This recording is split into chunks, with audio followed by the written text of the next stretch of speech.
Akan kelebihan talbiyah dan menyembelih binatang korban.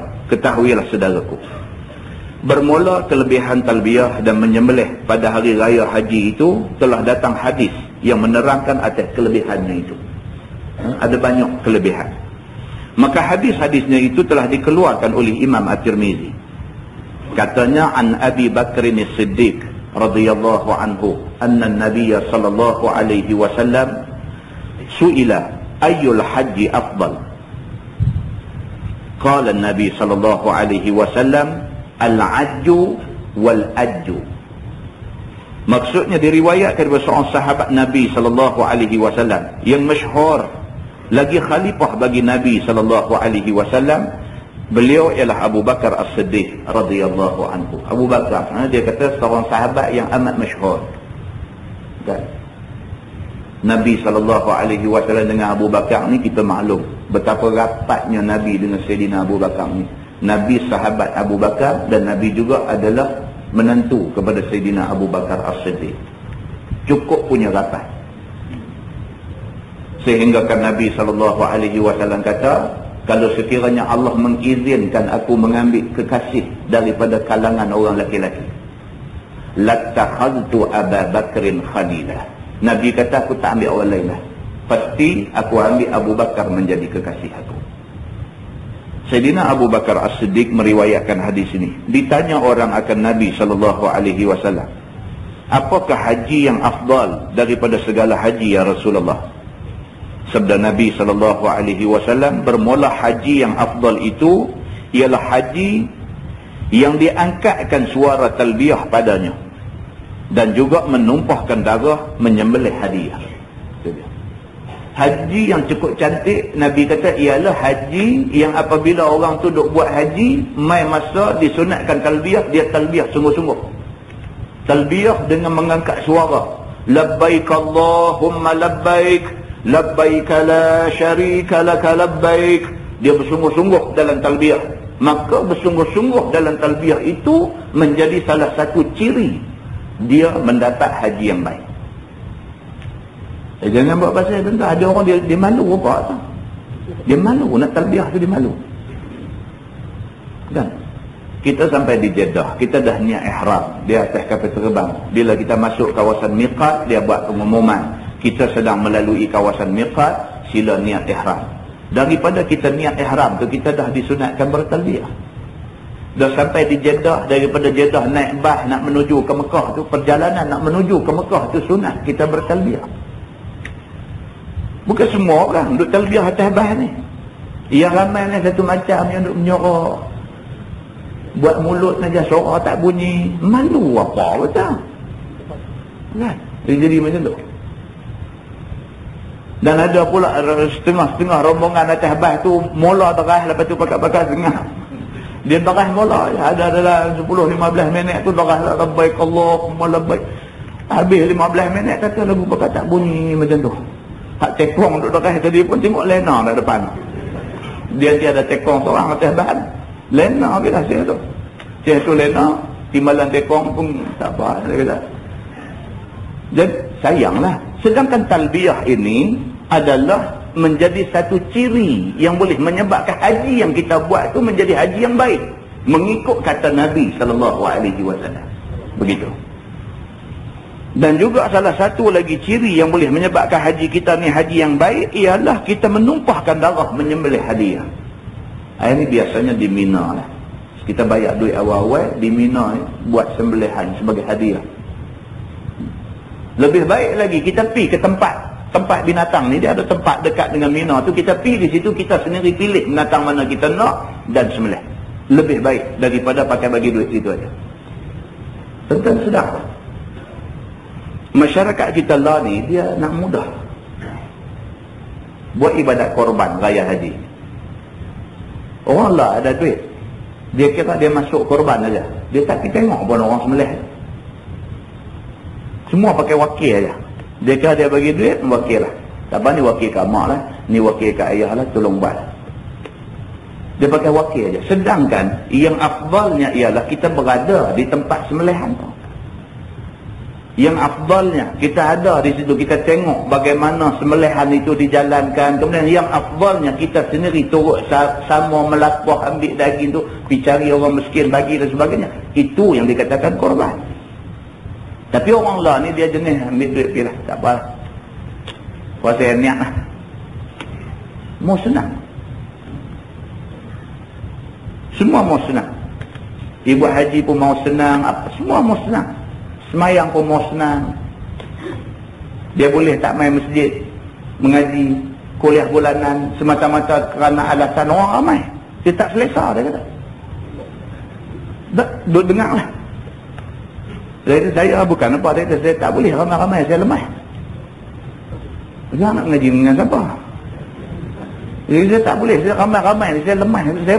Saya bukan sombong, dia kata, tapi saya tak boleh, saya lemah. Duk nak kena ramai lagu tu, dia kata, lepas tu dengan hangat, dia kata, saya tak boleh. Ini nak apakah dia neraka lagi hangat. Masjid ni hangat ada barakah dia. Tapi hangat di neraka itu hangat tak ada makna. Hangat yang betul-betul memberi sengsara kepada manusia.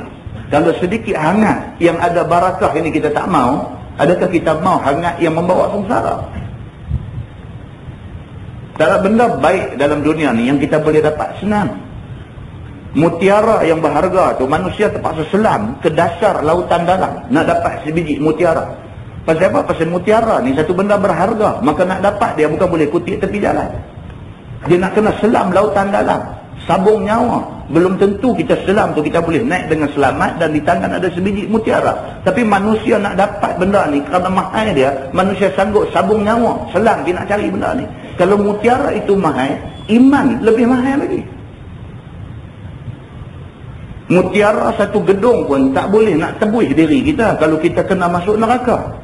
Tetapi iman yang sebesar habbah, iman yang sebesar debu itu, iman itu boleh menyebabkan kita lah sekali Allah keluar juga kita daripada neraka untuk masuk syurga.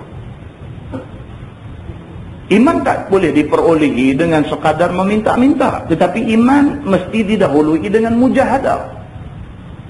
Kita kena mujahadah, kena sungguh-sungguh korban tenaga, korban duit ringgit, korban masa kerana nak mencari satu iman. Secebis iman. Kerana tu kita kena korban banyak benda. Kalau kita tidak mau korban, bagaimana Allah nak bagi kat kita iman yang berharga? So tentu kalau diberi pilih selesa dengan tak selesa, semua orang nak selesa. Saya tak mau keluar malam-malam mengajar, baik saya duduk di rumah. Kita semua ada keluarga. Saya ada keluarga, tuan-tuan ada keluarga. Baik duduk di rumah. Kita duduk dengan isteri, dengan anak-anak kita. Kita boleh tengok pelajaran dia. Kita boleh coach dia dalam pelajaran dia. Kita boleh berbangga dengan kejayaan dia. Kita pun mau macam tu. Tapi kalau semua orang pakai duduk di rumah, siapa nak mengajar? Kalau kita semua duduk di rumah, siapa nak mengaji? Kalau semua orang tak mengaji, semua orang tak ada ilmu, apa nak jadi? Jadi semua pakat korban. Kau ni korban sikit, kau ni korban sikit dan sebagainya. Hasil pengorbanan itu kalau sekiranya disertai dengan ikhlas, Allah bantu kita insya-Allah. Muslimin dan muslimat yang dirahmati Allah sekalian. Jadi bila ditanya Nabi kata haji yang baik itu ialah haji yang mengangkat suara ketika talbiyah dan haji yang disertai dengan ibadat korban, menyembelih binatang hadiah. Kata At-Tirmizi, ini hadis Abi Bakr As-Siddiq itu adalah hadis yang gharib. Dan lagi satu hadis yang dikeluarkan oleh At-Tirmizi akan menunjukkan kelebihan talbiyah itu dengan katanya, An Sahli bin Sa'din radhiyallahu anhu qala Rasulullah sallallahu alaihi wasallam, ma min muslim yulabbi illa labba man an yaminihi aw an shimalihi min hajarin aw shajarin aw madarin hatta tanqati' al-ardu min hahuna wa hahuna. Maksudnya diriwayatkan daripada seorang sahabat Nabi sallallahu alaihi wasallam yang masyhur dengan nama Sahal bin Sa'ad radhiyallahu anhu. Katanya telah bersabda Nabi sallallahu alaihi wasallam, tiada seorang Islam daripada sekalian orang Islam yang mengucap talbiyah iaitu labbaik Allahumma labbaik, sehingga akhirnya melainkan mengucap talbiyah mereka itu dari kanannya atau dari kirinya, daripada batu dan kayu dan tanah, sehinggalah putus suara di bumi daripada sini dan di sini. Maka itulah kelebihannya talbiyah itu. Siapa yang mengucapkan dia, maka semuanya menyahut bersama dengan mengucap dengan dia. Itu dia. Nabi SAW kata, masa kita duduk bertalbiyah, duduk labbaik Allahumma labbaik, labbaik la syarika laka labbaik, bukan kita saja, bukan orang hak duduk dalam rombongan kita asyik baik kita saja. Bahkan Nabi kata semua benda yang ada keliling kita, batu, kayu, semua benda yang Allah cipta di atas muka bumi ini, bila kita talbiyah, mereka bersama talbiyah dengan kita. Cuma kita tak dengar. Banyak tuan-tuan benda yang kita tak dengar, tapi benda tu berlaku. Di antaranya apa? Di antaranya soal muka nakir dalam kubur. Nabi SAW kata soal muka nakir di dalam kubur itu tidak dapat didengar oleh manusia, tetapi dapat didengar oleh semua makhluk Allah selain daripada manusia. Kalau ada ayam, ada itik, ada kucing, ada apa kawasan tu, mereka dengar. Mereka dengar no, bunyi malaikat muka nakir duk tanya orang dalam kubur no, ma rabbuka, man nabiyuka, ma qiblatuka. Soalan-soalan tu lain daripada manusia, semua dengar. Nabi kata. Kalau tak percaya Nabi, tak tahu lah. Tapi Nabi SAW kata begitu. Banyak dalam dunia ni, banyak benda yang kita tak dengar. Manusia ketika nak mati, maka datang kepada dia malaikat maut, wajaa malakul maut, maka datang kepadanya malaikat maut. Kalau sekiranya dia nak mati ni orang yang beriman, maka malaikat maut datang dengan pakaian serba putih, duduk sebelah kanan. Kalau dia ni orang yang bermasalah, malaikat maut datang dalam pakaian serba hitam, duduk sebelah kiri. Kalau sekiranya dia orang yang beriman, malaikat maut kata dekat dia, keluarlah wahai jiwa yang tenang daripada jasad yang terpuji. Malaikat kata tu, manusia tak dengar, lain daripada manusia dengar. Kalau sekiranya jasad, kalau sekiranya orang yang nak mati tu orang yang jahat, orang yang bermasalah, malaikat mau kata dekat dia, keluarlah wahai roh yang keji daripada tubuh yang hina. Suara malaikat maut ini didengari oleh semua makhluk Allah kecuali manusia. Banyaklah kalau nak cerita benda yang kita tak dengar, tapi benda tu ada. Berdasarkan keterangan Nabi, benda tu ada, tapi kita tak dengar. Banyak. Maka malam ni satu lagi dia kata apa? Bila kita bertalbiyah labbaik Allahumma labbaik, kita duk bertalbiyah tu, segala benda yang Allah buat duk ada keliling kita, pokok, batu bata dan sebagainya, turut bertalbiyah. Kita tak dengar. Maka itulah kelebihan talbiyah itu. Maka siapa-siapa mengucapkan dia, maka semuanya menyahut bersama mengucap dengan dia. Itu dia lebih talbiyah ni. Sampai batu, kayu dan sebagainya juga turut bertalbiyah. Muslimin dan muslimat yang dirahmati Allah sekalian. Tajuk baru, dia kata bab ma jaa fi raf'i saut bit talbiyah. Itu bab yang datang pada menyatakan angkat suara dengan talbiyah. Ini nak cerita kita disuruh mengangkat suara, maksudnya penderas suara ketika talbiyah. Ketahuilah saudaraku, telah lalu dalam masalah yang lepas itu bicara mengucap talbiyah. Kita dah tengok dah tentang talbiyah, apa makna dia dan sebagainya, kita tengok pada bulan lepas. Dan di sini membicarakan hukum mengucap talbiyah itu. Disuruhi mengangkat suara apabila diucapkan dia. Ini pula dia nak beritahu, kata kita ni disuruh, disunatkan penderas suara ketika talbiyah. Bermula dalil yang menunjukkan atas suruh yang demikian ialah hadis yang dikeluarkan oleh Imam At-Tirmizi. Katanya an Khalad bin Sa'id bin Khalad an abihi qala Rasulullah sallallahu alaihi wasallam atani Jibril fa'amarani an amara ashabi an yarfa'u aswatahum bil ihlal wat talbiyah. Diriwayatkan daripada Khalad bin Sa'id bin Khalad. Ini orang Arab biasa macam ni. Orang Arab jadi kebiasaan dia. Dia akan bin balik apa nama anak dia kepada bin bapa dia. Kan? Nama dia Khalad. Bapa dia nama Sa'id. Kan? Dia buh balik. Esok lapis cucu esok ni buh nama Khalad balik. Dia berselang macam tu. Biasa bagi mereka macam ni. Daripada bapaknya, katanya telah bersabda Nabi SAW, telah datang akan daku Jibril alaihi salam, maka menyuruh ia akan daku bahawa aku suruh akan sekalian sahabatku bahawa mengangkat mereka itu akan suara mereka itu dengan ihlal dan talbiyah. Ihlal maksudnya tahlil. Disuruh supaya kita ni banyak bertahlil. Tahlil maksudnya la ilaha illallah, itu makna tahlil. La ilaha illallah, la ilaha illallah, itu maksudnya tahlil. Kita disuruhkan memperbanyakkan tahlil. Ini kalimah penting tuan-tuan. Nabi SAW kata kalimah khafif 'ala lisan wa thaqil 'ala mizan. Kalimah la ilaha illallah ini khafif 'ala lisan. Lidah sebut senang aja, la ilaha illallah, senang. Orang-orang yang bukan Islam pun sebut boleh. Sebut boleh. La ilaha illallah ni sebut boleh. Dulu ada satu Cina di Pekan Nibung Tebal.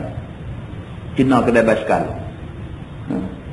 Mulut ni la ilaha illallah ni tak ada apa-apa bagi dia. Dia Cina kedai basikal. Saya mula-mula pergi pun terkejut juga. Bawa pergi basikal masa duduk di Nibung Tebal dulu ni. Bawa pergi basikal anak kat dia. Campung tayar apa. Pergi dia cabut-cabut tengok. Tiup tu aja yang koyak bukannya. Saya pecah tu hak duduk dekat apa tu. Macam strong. Macam apa. Makaroni. Kan? Tiup. Yang tu aja bocor. Dia cabut-cabut tengok. La ilaha illallah. Dia kata, kita dah Islam kan? Dia dah jadi biasa dah. Apa la ilaha illallah? La ilaha illallah. Kita tengok dalam kedai dia ada dia punya tokong dia. Tanya dia betul-betul. Dia kata kita sudah lama bercampur dengan orang Melayu. Cakap pun macam orang Melayu. Kita ni lama dah bercampur dengan orang Melayu. Dia cakap lagu tu. Kan? Biasa lah dia kata sebut macam ni tak ada apa dia kata. Lagipun sebut yang tu, dia kata aku bila sebut yang tu selalu hati aku senang. Tak kata apa kata. Kan? Kita pun kata kat dia lah, okay, ni macam tapi kena masuk Islam cepat-cepat. Orang kata, tak boleh tunggu, oh, tamah-tamah kata. Buat takut satu saja Islam. Okay, kita tak boleh cakap. Tamah-tamah dengan, itu tak mahu dengar. Kan? Jadi makna kata, hak Nabi kata ni kalimah la ilaha illallah ni khafif 'ala lisan. Ringan lidah nak sebut, betul. Betul. Tetapi kalimah yang lidah senang nak sebut ni, la ilaha illallah, senang lidah nak sebut ni, thaqil 'alal mizan, berat pada timbangan mizan di hari akhirat esok. Kerana mengucap kalimah itu dengan penuh ikhlas dan sebagainya, dia jadi Islam. Kerana itu last sekali dia masuk surga. Makna Allah Subhanahu wa taala memberi markah tinggi kepada orang yang mengucap kalimah yang mudah diucap ni. Selama dia ada di sana, di Mekah tu, dia kata banyakkan bertahlil. Dia kata sebut la ilaha illallah ni bagi banyak, dan juga banyak bertalbiyah. Kata Imam At-Tirmidzi, dan pada bab ini ada riwayat daripada Zaid bin Khalid dan Abi Hurairah dan Ibni Abbas. Dan katanya lagi bermula hadis Khalad daripada bapaknya ialah hadis yang hasan lagi sahih. Masalah mengangkat suara dengan talbiyah itu bagi siapa? Ini pun nak kena tanya juga. Siapa? Adakah orang lelaki, orang perempuan semua pun disuruh angkat suara, atau orang lelaki-lelaki saja, perempuan tak payah ke, ataupun macam mana? Begitu. Kata Imam Nawawi rahimahullahu ta'ala dalam Syarah Al-Muhazzab, dan sunat bagi lelaki-lelaki mengangkat suara dengan talbiyah. Yang tu jelas. Lelaki-lelaki kok mana cerita pun sunat bertalbiyah dengan suara deras. Sekira-kira tiada mudarat pada dirinya. Mudarat tu ujung tak lekat. Sekira-kira tiada mudarat pada dirinya, kita disuruh bertalbiyah dengan suara deras. Deras jangan sampai mudarat lah. Hidup ria sampai jadi macam lebih orang kena histeria cebat ke perkara juga. Kan ada juga kawan dia jadi tak tahu mana dia jadi rancak lagu mana tu, sampai bangkit lagu duk buat cedik badan macam hebat tu, dengan tu labbaik Allah meruduk ria sampai orang cekang macam nak putih. Agama tak suruh lah kita buat, tapi jadi susah macam tu. Kan kita duk baca banyak dah hadis bagaimana Islam tak suruh Di masjid ni kan yang kita baca dulu mukadimah cerita tentang Zainab yang sembahyang di masjid regang tali tu. Masjid ni kan kita dah baca dah. Islam tak suruh sampai macam tu. Islam suruh kita buat sembahyang sunat, tapi tak maulah sampai nak mudarat diri, sampai nak regang tali di masjid. Bila dah tak larat dah nak sembahyang sunat, tak larat nak berdiri dah, sampai paut di tali tu, bangkit berdiri sembahyang juga sampai macam tu. Bila Nabi SAW masuk, tengok Nabi kata, apa ni tali, apa ni? Sahabat kata, ni tali yang digunakan oleh Zainab. Dia sembahyang sunat ni terlampau punya rajin. Bila dia dah tak larat dah, dia akan berpaut, bergantung di tali tu untuk bangkit sembahyang sunat. Nabi dengar macam tu, Nabi kata, orang kaya bang tali ni. Nabi kata, sembahyang sunat kalau tak larat, hendaklah duduk sahaja. Nabi kata. Sama lah dalam masalah talbiyah pun. Kita disuruh bertalbiyah dengan suara deras. Tapi kalau sampai nak jadi mudarat, itu tidak disuruh oleh agama. Begitu. Dan ada pun perempuan, jangan ia menyaringkan suara dengan mengucap talbiyah. Bahkan mengucap ia sekadar terdengar pada dirinya juga. Bagi orang perempuan pula, talbiyah ni tak payahlah derat macam mana derat lelaki-lelaki. Memadailah dia sebut pada dengar dia. Labbaik Allahumma labbaik, labbaik la syarika laka labbaik, innal hamda, macam tu aja. Jangan dinyaringkan suara dia. Kata Ar-Ruyani, maka jika mengangkat perempuan itu akan suaranya dengan mengucap talbiyah, nescaya tiada haram dia. Kalau dia penderah, pendapat Ar-Ruyani. Ar-Ruyani ini satu orang imam dalam mazhab fiqh. Dia kata dalam bab talbiyah ni kalau orang perempuan penderah juga suara, dia kata taklah sampai jadi haram. Dia kata kerana bukannya ia aurat atas qaul yang sahih. Dia kata derat suara untuk talbiyah ini pada ketika itu suara tidak jadi aurat bagi perempuan. Macam mana orang perempuan jadi cikgu? Orang perempuan jadi cikgu. Suara orang perempuan ni pada dasarnya aurat. Maksud kata aurat suara orang perempuan ini ialah hendaklah dia jaga jangan sampai suara dia tu boleh menjadi satu fitnah. Menjerit sampai orang pun nak takut dengar, ataupun menyanyi melolong-lolong, khayau, tak tentu punca dan sebagainya. Itu suara sudah jadi fitnah. Pada ketika itu suara orang perempuan sudah dianggap aurat. Aurat maksudnya benda yang sepatutnya dia tutup, sembunyi daripada pengetahuan orang. Tapi dalam kes-kes tertentu seperti orang perempuan jadi guru, sejak daripada zaman Nabi SAW lagi, isteri-isteri Nabi guru. Sayyidatina Aisyah guru, orang duk mai tanya dia, orang duk mai belajar ke dia, bermakna dia guru. Maka Aisyah terang dekat orang tentang ilmu, suara Aisyah tidak dianggap aurat. Maka pendapat Ar-Ruyani, dia kata memandangkan talbiyah ini benda yang baik. Dia kata benda yang disuruh oleh agama. Kalau orang perempuan pedas, Sohib dan Al-Bandani, kebanyakan ulama berpendapat bahawa orang perempuan kalau pedas suara makruh ketika talbiyah. Pedas suara makruh. Ar-Ruyani seorang aja yang mengatakan tak apa. Jadi ceritanya kita ambil apa, orang perempuan tersadarlah talbiyah kadar dengar telinga itu sudah cukup baik bagi orang perempuan. Dan bermula orang yang khunsa, merendah dia akan suaranya seperti perempuan jua, telah menyebut akan dia oleh sahibul bayan. Bagi orang khunsa juga, dia macam orang perempuan. Suara dia bagi slow. Maka ialah yang zahir. Kemudian bawah tu dia ada ulang talbiyah lagi. Kita terus tengok bawah sekali. Bawah sekali. Muka surat yang sama bawah sekali. Masalah berkata-kata dalam masa mengucap talbiyah, apa hukumnya? Apa hukum kita bertalbiyah sambil talbiyah celah-celah tu bercakap dengan orang? Apa hukumnya? Kata Imam Nawawi dalam Syarah Muhazzab, dan disunatkan jangan berkata-kata pada masa pertengahan talbiyahnya dengan amar ataupun nahi ataupun lain daripada keduanya. Maksudnya masa duduk talbiyah itu tak usah selang dengan cakap-cakap yang tidak ada kena-mengena dengan talbiyah. Talbiyah saja, tak usah sembah. Tetapi jikalau diberi salam orang atasnya, nescaya dijawab salamnya. Jawab wajiblah. Dia duduk beramai bagi salam ke orang tak disuruh. Dan dia duduk labbaik Allahumma labbaik, labbaik la syarika laka labbaik, assalamualaikum. Dia duduk tak disuruh. Dia kata. Tapi kalau dia tengah duduk bertalbiyah, orang bagi salam ke dia, jawab salam tu wajib. Talbiyah itu sunat. Maka dahulukan wajib daripada sunat. Cerita dia macam tu. Macam kes kita dengar cerita seorang abid billah, Juraij apa nama, kan dia semayang sunat, mak dia main panggil dia, Kan? Dia tengah semayang, dia dengar suara mak dia panggil. Dia berbelah bagilah. Nah, semayang terus ke nak pergi mak, dia mak panggil. Kan? Jadi dia buat keputusan terus semayang lah. Sebab dia ingat kata semayang ni menghadap Allah. Ni mak dengan Allah, mak bawah lah, Allah lagi besar. Dia duk ingat macam tu. Rupa-rupanya menyahut panggilan mak itu wajib. Sedangkan semayang yang dia duk buat tu semayang sunat. Maka sewajarnya dia berhenti semayang sunat, pergi sahut panggilan mak dia. Tapi Juraij sudah salah perhitungan di situ. Dan yang kemudiannya mak dia pula pergi ingatkan elok sikit kat dia dan Allah uji dia. Ini nampak. Nak cerita kata priority dia antara yang fardu dan yang sunat, maka hendaklah diutamakan yang fardu daripada yang sunat. Begitu. Jadi kalau dalam duk bertalbiyah orang bagi salam, wajib jawab salam. Telah menas akan dia oleh Syafi'i di dalam Al-Imla. Imam Syafi'i menaskan benda ni dalam kitab dia yang bernama Al-Imla.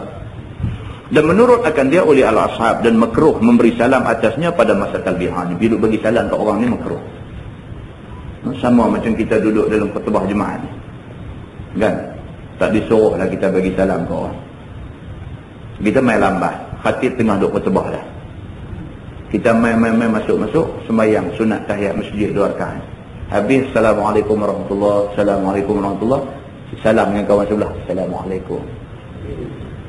Tak sunat lah bagi salam masa tu. Keadaan itu kita tak disunatkan bagi salam. Satu macam yang lepas bagi salam, tengok pun tu, Assalamualaikum. Orang tu pun dia ni mengaji kat siapa. Jadi pun dia betul. Tapi kawan yang diberi salam tadi wajib jawab. Saya masa duduk belajar di Kolej Islam Kelang dulu. Tapi dia ni ada wayar syuat sikit lah. Kita duduk semayang. Tak kira semayang apa. Dia nanti main lambat lah. Dia naik basikal. Dia orang tempatan situ lah. Dia naik basikal. Dan sampai di masjid tu dia nanti terjun daripada basikal. Biar basikal dia lajak pergi dum langgar pagar masjid. Dia tiap-tiap hari. Kan dia jadi macam tu. Dia punya style biar dekat dia lah tu. Dan si mai tu agak dekat, dia terjun biar basikal tu pergi kedum tu. Lepas tu Assalamualaikum bunyi. Ilah kata. Mula-mula tu terkejut lah siapa dia pergi cara. Dia ada mengaji lama tu kenal dia ni. Dia ada masalah nanti kata. Nah, jadi kalau orang yang tidak ada masalah buat lagu tu tak boleh lah. Kan bagi salam dia pergi kena tempat. Kita tengah duk mengaji macam ni. Dia baru main. Assalamualaikum bunyi di luar tu. Ganggu lah. Kalau 10 orang main duk buat lagu tu. Kita ni dengan baru duk baca bab pada menyatakan Waalaikumsalam warahmatullahi sambung pula tak boleh lah. Kan? Baik.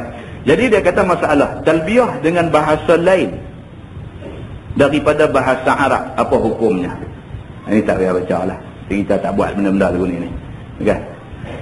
Baik, bawah tu talbiyah itu diulang berapa kali? Ini kita baca. Masalah talbiyah itu diulang berapa kali? Sekali-sekali dikerjakan. Kata Imam Nawawi dalam Syarhul Muhazzab. Telah berkata Sahibul Hawa, kata Syafi'i di dalam kitab Al-Um, apabila mengucap talbiyah seseorang itu maka sunat ia mengucap talbiyah 3-3 kali. Itu sunat. Rangkap dia 3-3 kali. Katanya telah bersalah-salahan ashab kita pada ta'wilnya atas 3 wajah.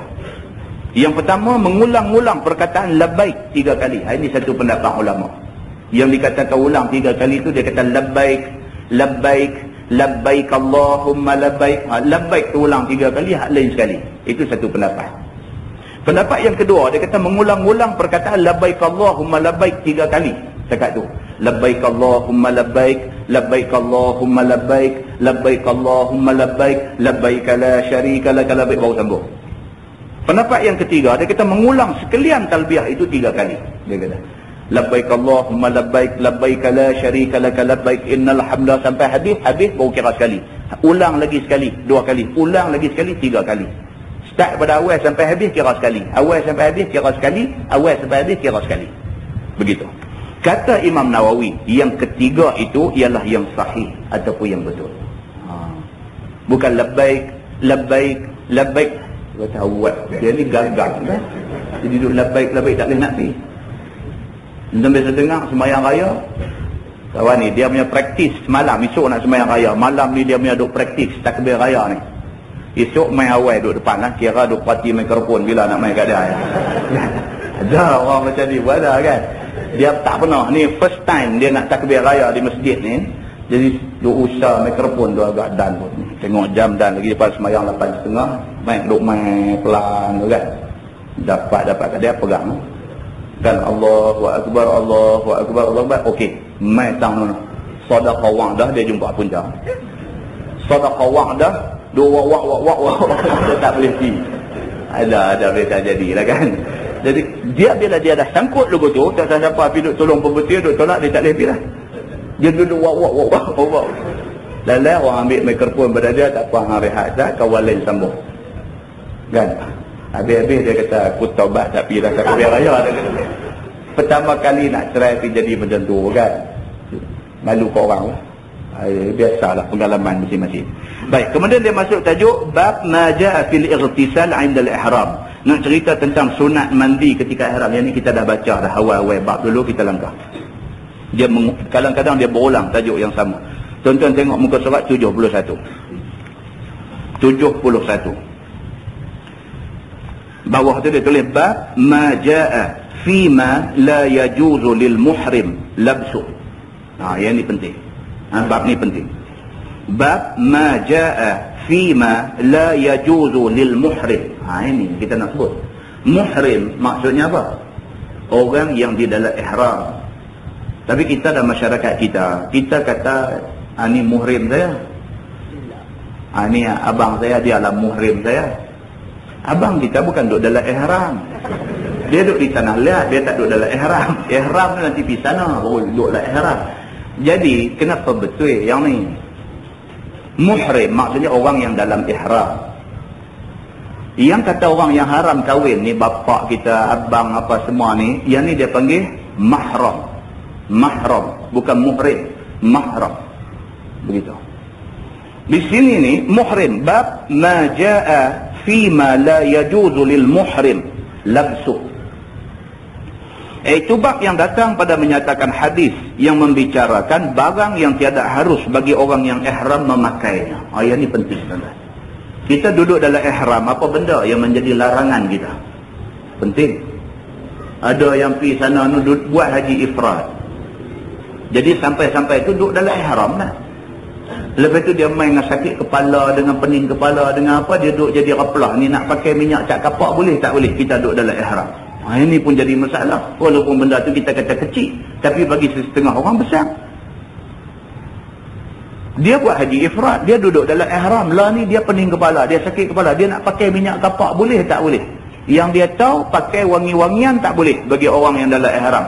Ni minyak kapak. Minyak kapak ni kalau pakai ada juga bau. Bau dia pun kira wangi juga. Adakah minyak kapak termasuk dalam wangi-wangian? Boleh tak boleh pakai? Dengan kerana boleh tak boleh tu dia lagi pening. Dia memang dah duduk pening dah. Ini lagi. Jadi kita kena mengaji benda ni. Baru kita tahu. Baru di sana kita buat tu buat tak silap. Begitu. Ni saat lagi. Ni kita nanti jumpa ni bab sampai pakai plaster atas kepala boleh tak boleh. Orang laki-laki, ihramnya ialah kepala. Tak boleh pakai. Walaupun kita di sini ketayak tak pernah buang. Kita masa duduk di Malaysia ni. Tapi bila pergi sana duduk dalam ihram, ketika kita ni muhrim, tak boleh pakai ketayak. Tayak tak boleh, serban tak boleh, apa tak boleh. Tak macam mana kan pergi semayang, tak mana bangkit, tersanduh apa kan, luka carik di atas kepala ni. Boleh tak boleh tempel plaster dia tu. Ini semua benda-benda yang tidak mustahil berlaku ketika kita berada di sana. Masa tu jadi, masa tu nak kena selesai masalah, nak pergi cari siapa? Pergi cari pakar rojok tabung haji, pergi cari tak jumpa. Dengan orang ramai ni, cari tak jumpa. Tanya kawan tu serupa kita aja. Tanya dia serupa macam tak tanya lah. Jadi itu ceritanya. Jadi kalau kita dah didedahkan dengan benda ni, bila benda tu accidentally berlaku di sana, dan kita tahu macam mana cara nak keluar daripada masalah tu. Kita tak mau kita buat satu keputusan yang silap. Lepas tu dah habis dah haji semua, balik mai sini baru main duk mengaji, dengar Allah. Dia duk main Allah. Aku dulu buat begitu macam mana? Jadi haji apa pun, haji nak motor orang dia susah hati. Dah, itu ceritanya. Ketahuilah saudaraku, bagi orang yang ihram itu ada yang harus dipakainya dan ada yang tidak harus dipakainya di dalam ihramnya. Itu ceritanya. Maka barang yang harus dipakainya itu banyak, tidak terkira. Adapun yang tidak harus dipakai di dalam ihram itu sedikit. Dengan sebab itu datang pada hadis menyebutkan Nabi SAW menjawabkan soal orang dengan barang yang tiada harus dipakai, sebagaimana hadis yang dikeluarkan oleh Imam At-Tirmizi. Dia kata Nabi ada sebut benda-benda yang kita tak boleh pakai ketika kita di dalam ihram, begitu. Hadisnya Ani bin Umar radhiyallahu anhuma annahu qala qama rajulun faqala ya Rasulullah madza ta'muruna an nalbasa min ath-thiyabi fil haram. Diriwayatkan oleh seorang sahabat Nabi SAW yang alim besar dan masyhur dengan nama Abdullah bin Umar bin Al-Khattab radhiyallahu anhuma. Sudah. Abdullah bin Umar bin Al-Khattab, anak Sayyidina Umar. Dia ni orang panggil alim besar. Memang alim sungguh. Abdullah bin Umar bin Al-Khattab ini.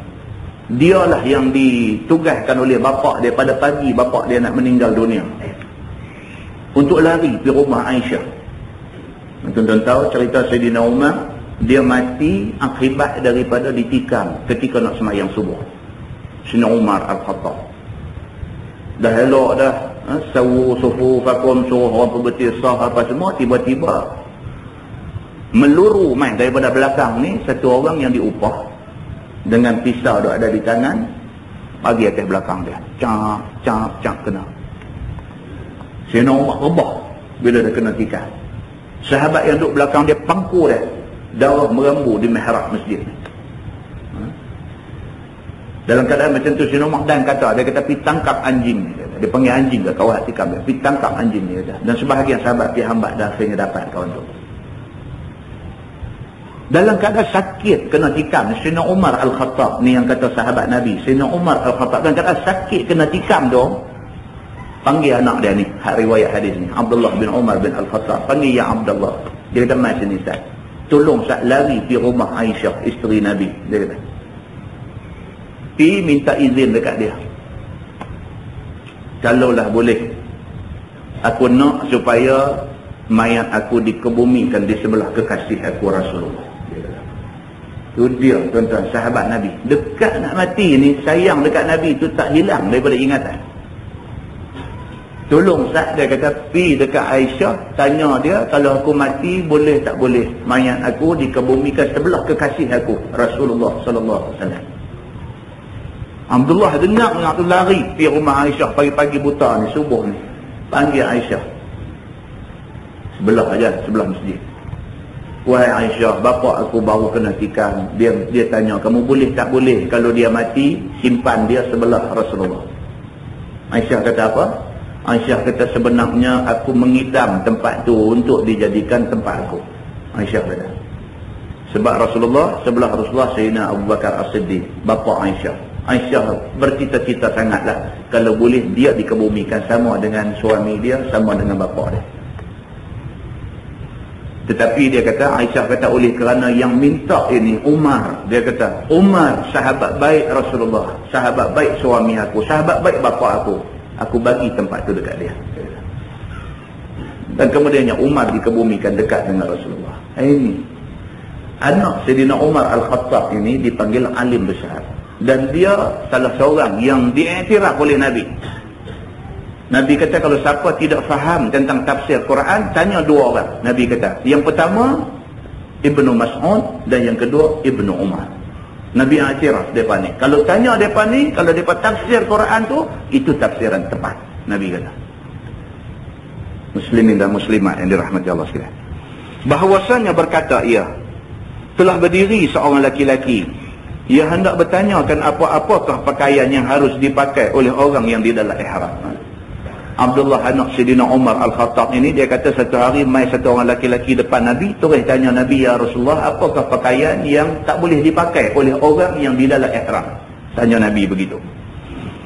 Maka katanya, "Ya Rasulullah, apakah pakaian Tuhan hamba suruh kami pakai akan dia pada masa masuk ke tanah haram?" Apabila didengar Nabi SAW pertanyaan yang demikian, maka Nabi pun menjawab. Faqala Rasulullah SAW, la talbasu al-qumus wala sarawilat wala al-baranis wala al-anaim wala al-khifaf. Khifaf tu baca dia, wala al-khifaf. Maka sabda Nabi SAW, jangan memakai sekalian kamu akan baju kurung. Baju kurung ni lah baju Melayu kita duk pakai ni. Dalam ihram tidak boleh pakai baju kurung. Dan jangan pakai celana sebarang jenis celana. Celana maksud seluar. Apa jenis seluar tak boleh pakai. Seluar jeans ke, seluar slack ke, seluar luar ke, seluar dalam ke, kira nama kata seluar tak boleh pakai. Maksud dia. Dan jangan pakai kufiah, barnis, dan jangan pakai serban-serban. Kufiah tak boleh pakai. Dalam ihram tak boleh pakai ketayak ke, songkok ke. Barnis itu maksudnya jenis topi. Topi pun tak boleh pakai. Dan jangan memakai serban-serban. Nabi kata kira tak boleh pakai. Yang tu saja. Kepala ni tak boleh katup dengan apa juga benda. Walau topi, walau kepiah, walau ketayak, walau serban, walau apa, tidak boleh tutup kepala. Dan jangan pakai muza. Muza maksudnya khifaf tadi, khuf. Tuan-tuan pernah dengar tentang khuf? Orang Arab dia pakai khuf. Khuf ni kasut kulit. Dia pakai kasut ni, dia menutup buku lali sampai ke atas. Macam tahun 70-an dulu popular dengan kasut Johnson. Dan perasan corset dia panggil kasut tu. Zip kat tepi tu. Macam kasut cowboy apa, nampak satu macam ni. Kasut tu. Khuf seakan-akan tu lah. Jadi orang Arab, dia dalam musafir, kasut khuf dia ni dia anyam dengan tali daripada bawah sampai ke atas. Macam kasut askar wataniah pakai tu. Tali daripada bawah sampai ke atas. Jadi bila nak ambil semayang, nak buka tali tu, nak ambil semayang, lepas semayang nak pakai balik, nak anyam pula tali, susah. Dengan kerana itu, orang yang pakai khuf ni bila berwuduk sampai tang basuh kaki, dia tak perlu buka kasut. Memadai dia sapu khuf tu dengan air. Dan sapuan itu pula di sebelah atas. Khuf itu bukan sapu di tapak. Padahal logik akal kita, kotak di mana? Kotak di tapak. Tapi tak. Bagi orang yang pakai khuf, bila berwuduk, masa basuh kaki, basuh belah atas. Itu syariat. Syariat begitu. Itu sebab kita nak bagi tahu, kadang-kadang keputusan dalam agama kita ni akal tak boleh biar. Tak pasal apa yang suruh pergi basuh di atas ni. Mulalah orang yang nak berfikir dengan akal juga, dia kata apa? Dia kata kok kawan nak cakap hadis tu silap kot. Dia pergi situ pula lah. Dia takut dia silap kot, Nabi abang bawah kot, yang dia pergi buh kata sapu di atas, dia silap kot. Tak silap lah. Seperti mana tidak silapnya Sayyidina Umar Al-Khattab apabila tengok orang pakat dia berebut nak kucuk Hajarul Aswad. Sayyidina Umar Al-Khattab tengok orang nak kucuk Hajarul Aswad ni, batu. Hajar ni makna batu. Hajarul Aswad maksud batu hitam. Sayyidina Umar duk tengok orang duk kucuk batu tu, dia kata demi Allah, dia kata kalau tidak kerana aku tengok Nabi kucuk kamu, aku tak kucuk kamu. Dia kata.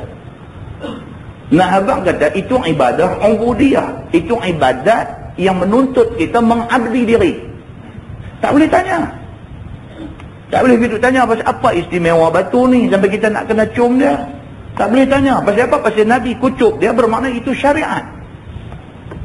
Disyariatkan dalam Islam, walaupun kucuk itu bukan wajib, tetapi dia disyariatkan, sabit daripada Nabi buat. Sayyidina Umar kata, kalau nak kira logik akal aku, hang batu. Tak nak pasal aku nak pergi kucuk hang. Tapi oleh kerana Nabi kucuk, maka aku kucuk. Ini ceritanya. Jadi dia kata di sini, dia kata orang yang di dalam ihram bukan sahaja tak boleh pakai benda yang menutup kepala, bahkan tidak boleh pakai muza. Muza ni maksud khifaf. Apa nama khifaf ni maksudnya khuf, kasut yang bertutup rapat, buku lali semua tutup, itu tidak boleh pakai semasa di dalam ihram. Di dalam ihram ni dia kena pakai na'al, kena pakai jenis selipar yang banyak kawasan yang terdedah. Kalau pada masa itu tidak ada na'al, tidak ada selipar yang boleh kita pakai, yang ada hanya kasut tu mesti ditebuk sehingga nampak buku lalinya. Dia mesti bagi nampak buku lali. Tu pun kalau nak tanya, saya pun tak boleh jawab. Lagi satu soalan pada jolok main atas meja, Ustaz, pasal apa kalau kasut nak kena tidur tebuk pula? Tidakkah itu membazir duit nama merosakkan kasut? Susah saya lah macam tu. Sebab ini syariat. Syariat agamanya begitu. Baik. Sambung hadis tu. Dia kata, ala an yakuna ahadun laysat lahu na'lan falyalbasil khuffaini wal yaqta'huma ma asfala min al-ka'baini wa la talbasu shay'an min ath-thiyabi massahur za'faranu walal waras. Melainkan bahawasanya ada seseorang itu tiada baginya dua na'al. Oh, dia tak ada selipar nak pakai. Ni macam kita kata tak sah. Nabi kata tak boleh pakai kasut. Maknanya kena pakai selipar lah yang nampak buku lali, yang nampak jari semua. Katalah dia tak ada selipar ni, maka hendaklah pakai dua khuf, yakni dua muza. Muza tu khuf lah, kasut yang bertutup semua tu. Dia boleh pakai kasut tu dengan syarat dipotong akan keduanya sebelah bawah daripada tentang dua pergelangan kaki. Maksudnya kasut tu mestilah ditebuk sehingga nampak dua buku lali kaki dia. Dan ini syariat, dan disebut oleh Nabi SAW di dalam hadis dia secara jelas. Ini ceritanya. Dan juga jangan pakai akan sesuatu daripada pakaian yang disentuh dan disapukan dia za'faran, yakni kumkumah, dan jangan dengan waras. Tetap pakai pakaian yang dia dah kena pencelup, ada warna dan sebagainya. Begitu. Sambung hadis tu, wala tantaqibil mar'atul haramu wala talbasil quffazaini. Dan janganlah memakai tutup muka oleh perempuan yang ihram, dan jangan memakai sarung tangan yang menahankan sejuk. Itu dia. Dan orang perempuan walaupun masa di sini dia pakai purdah, bila pergi di Mekah dalam ihram kena buka purdah. Begitu. Oh, tak boleh kata saya tak boleh, saya tak biasa lah pasal saya sentiasa duduk katuk ni, saya nak kena, tak boleh. Dalam ihram orang perempuan adalah pada wajah. Begitu. Dan juga orang perempuan dilarang daripada memakai sarung tangan. Kalau tuan-tuan pergi Mekah tengok ada satu kumpulan daripada geng ni, ramainya Indonesia. Indonesia ni kita tak tahu mazhab apa dia ni. Kadang-kadang mazhab rojak. Tak tahu apa, kita pun tak tahu. Yang kita tahu, cara kita mengaji ni kebanyakan di sananya bermazhab Syafi'i. Tapi bila kita duk perhati tengok mereka ni, dia tak buat semacam mana Syafi'i punya mak. Nak kata dia ikut sunnah pun tak. Jadi kita duk perhati tengok rojak mereka ni. Dia jadi celaru, dia jadi ikut nak serbu, dia jadi macam tu. Kita tak mahu macam tu. Itu nampak makna kita pergi buat ibadat yang menjadi kemuncak kepada segala ibadat, kita pergi dalam keadaan tak bersedia. Di sana kita buat jadi nampak cempera. Tak mahu macam tu. Mereka ni banyak pakai, mereka pakai juga sarung tangan ni, tapi pakai belah atas saja. Bawah ni mereka tak katuk. Mereka pakai, tak tahu mana nak abang pun tak tahu. Pasal tak ada orang sini pakai lagu tu. Dia katuk belah atas ni saja, kemudian ada satu getah yang di belah tapak tangan ni, bawah ni nampak perut tapak tangan. Atas dia katuk. Kita tak tahu sebab apa dia buat macam tu. Tidak ada sabit daripada suruhan Nabi dalam hadis, dan tidak ada keputusan di kalangan ulama mazhab tentang apa yang mereka buat ni. Ini cerita dulu. Maka kata Tirmizi, bermula ini hadis hasan lagi sahih, dan telah dikeluarkan dia oleh Bukhari dan Muslim di dalam sahih keduanya. Wallahu a'lam. Lepas ini kita tengok pakaian yang haram bagi laki-laki di dalam ihram apa-apa dia. Orang laki-laki yang betul-betul tak boleh pakai masa ihram apa dia? Dia kata, dia akan detailkan kepada kita satu persatu insya-Allah. Itu daripada Allah, yang tak baik itu silap saya. Kita tangguhkan dengan tasbih kafarah dan suratul Asr. Subhanakallah. Bismillahirrahmanirrahim.